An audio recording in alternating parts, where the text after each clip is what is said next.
Complex numbers. We're going to begin by talking about graphing complex numbers. Our objective, graph a complex number, its negative, and its conjugates. We're going to go over what we already know coming in, but I will tell you at this point we're going to be tying this into some of our vector knowledge and some of our trigonometric knowledge to come up with a variety of forms of complex numbers and operations with complex numbers. Okay, so what do we know? Well, we know what a complex number is. It's a combination of a real number and an imaginary number. It's made up of a real part, an imaginary part, and the imaginary unit, which is the square root of -1.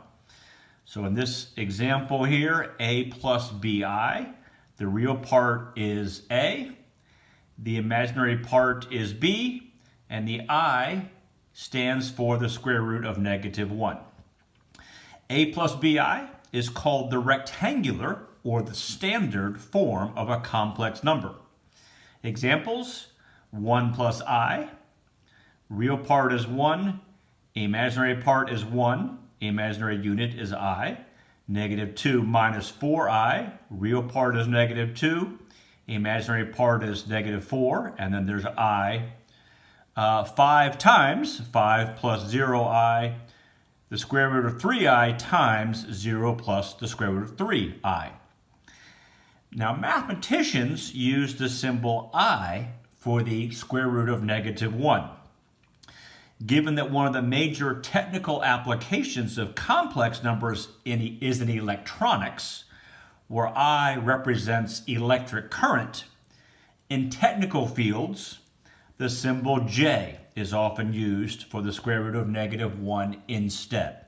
So we'll make use of the J, although sometimes we'll see in our problem sets and in some of the things we do that the letter I is used. The second thing we know is what's a conjugate? The conjugate is the same two terms with the opposite sign between them. An example, the conjugate of 3 minus 4j is, well, the same two terms, 3 and 4j, with the opposite sign between them.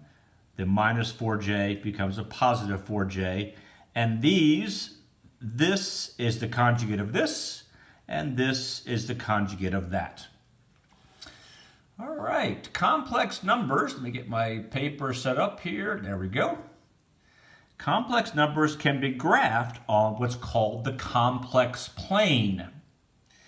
It's a plane in which the x-axis is the real axis, okay, representing the real part, which we see like right up here, the real part is +3, and the y-axis is the imaginary axis, and it represents the imaginary part, which in this example up here is the -4, okay?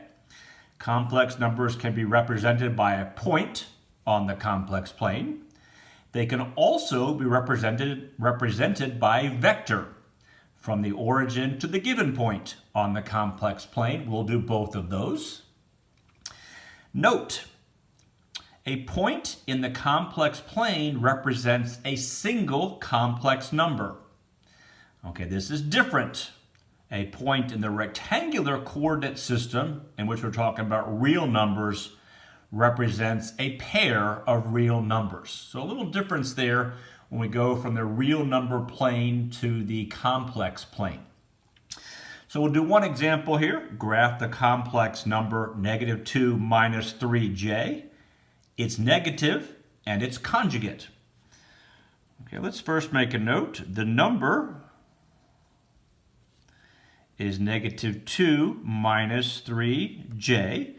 -2, the real part. -3, the imaginary part. And j standing in for the square root of -1. Again, j because we're talking about technical fields. So what is its negative? Well, the negative of this number, and this is one number, so I took the negative of it, And we'll distribute the negative, and the opposite of negative 2 is positive 2, and the opposite of negative 3j is positive 3j. So the negative of negative 2 minus 3j is 2 plus 3j. How about its conjugate? Conjugate, make sure I spell it correctly. Well, the conjugate is the same two terms. So I have a negative 2, and I have a 3j with the opposite sign between them, plus negative 2 plus 3j. So the negative 2 minus 3j, the conjugate is negative 2 plus 3j. Okay, let's graph this. Graph these three as points and as vectors. All right, as a reminder, this is the real axis when we're in the complex plane, and this is the imaginary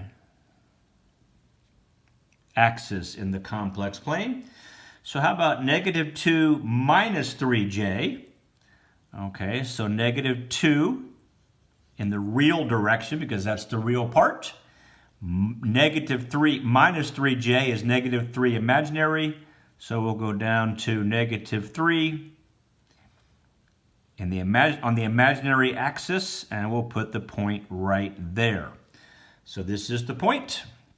This is the complex number, negative 2 minus 3j, graphed as a point.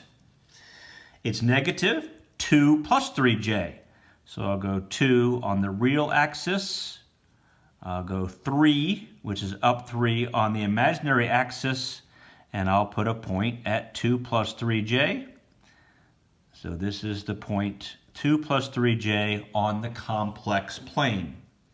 And finally, the conjugate, negative 2 plus 3j. Negative 2 is the real part. 3 is the imaginary part. And so here is negative 2 plus 3j on the complex plane. Let's do the same thing as vectors, which we're going to make use of in upcoming videos. Okay, again, here's the real axis, and here is the imaginary axis. Okay, my first one was negative 2 minus 3j, so negative 2 minus 3 on the imaginary. Here's the point, and I'll go from the origin to the point as a vector. Negative 2 minus 3j. Okay, the next one was the negative, which is 2 plus 3j. So positive 2 on the real axis, positive 3 on the imaginary axis, and we will go this way and put our arrowhead in that direction. And now the conjugate is negative 2 plus 3j. I forgot to put a 3 there, so I'll go negative 2 in the real direction.